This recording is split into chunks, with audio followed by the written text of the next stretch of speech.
Hi, Brian Foley here with Houston Criminal Defense Attorneys, PLLC. I'm the managing partner, and today we're going to be discussing can I turn myself in on a warrant without going to jail? Well, the answer here is pretty much yeah. Yeah, there is a lot of situations where we can do that. There are some situations where you cannot avoid going to jail. We'll talk about that a little bit. But first off, let's say you have a misdemeanor warrant for theft from Walmart or possession of marijuana. Pretty unlikely in Houston nowadays for possession of marijuana, but some other misdemeanor, maybe unlawful carrying of a weapon, um, DWI, something like that. And you have a bond that's already been set. The warrant lists the amount of the bond. Maybe it's a PR bond. You don't even have to pay anything or something like that.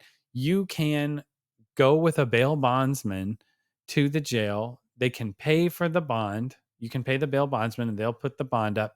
The bail bondsman will go with you to the jail and you can do what's called a walkthrough where they take your picture, they take your fingerprints and your mugshot, but you don't really have to go to jail. You're going to the jail, but you're not going to jail and getting fully dressed out. At least that's as of, January 2024 in Harris County.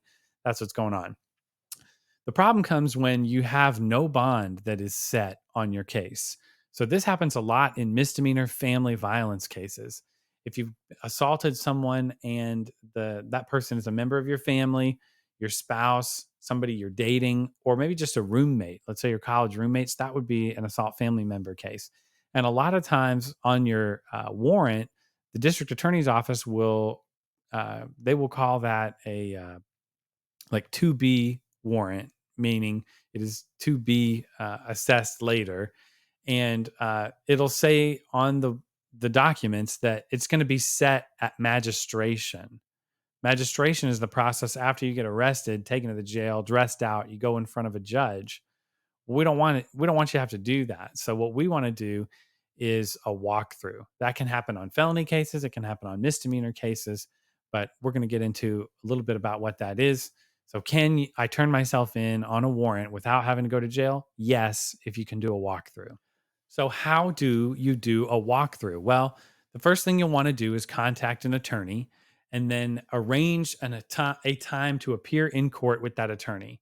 Harris County has docket basically every day of the year. There are so many counties where that doesn't happen, but in Harris County, we can normally arrange pretty quickly to get into court. So when we go to court, you will go with your attorney. You'll call a bail bondsman. You'll arrange an agreement for attorney fees and paying the bail bondsman so that they can go with you and post the bond. Then your attorney will wait for an opportunity to approach the bench and talk with the judge and say, hey, my client is here today. He has a warrant. We're turning ourselves in on the warrant and we would like to discuss the case. Have you do what's called the Article 1517 hearing, which is a hearing to determine if there's probable cause to continue to hold you at all. If there's no probable cause, there's a chance the judge could just release you and the case would be dismissed. But those are pretty unlikely. More likely than not, what's going to happen is the judge is going to hear the evidence a little bit from the prosecutor.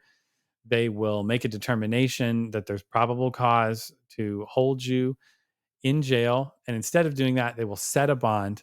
And if it's a family violence case, they may do a couple other things. They may do what's called a protective order, which in a misdemeanor case would last typically for 61 days. In a felony case involving a deadly weapon, it could last up to 91 days. And that protective order is called, in Harris County, a MOEP, or Magistrate's Order of Emergency Protection. That is something that can kick you out of your own home. It can prevent you from talking to your family member or your children, even if they're not the ones who were the victims of the offense. Very severe things. So, what we would normally suggest doing is trying to present information to the judge that shows maybe you don't need all those same conditions. Maybe the case that you have is one where the community can be protected without having to resort to all that. Another thing that we might look into is, what is your job situation? Are you somebody that works from home? And if you're kicked out of your home, you're basically being told you can't even have your job anymore while the case is pending. Well, that is probably not fair to do. And there can be a bunch of different other circumstances that we can relate to the judge. So you don't have to spend a very long time, if any time at all, in jail. And if we can do that walkthrough, then you'll never have to check into the jail. So this is a great option. It's available in Harris County. If you've got a case that you've got no bond set, and you don't want to just get picked up the next time you're speeding, then call an attorney and try to get a walkthrough. If you like what you saw here today in this video, don't forget to like and subscribe, and we'll see you next time.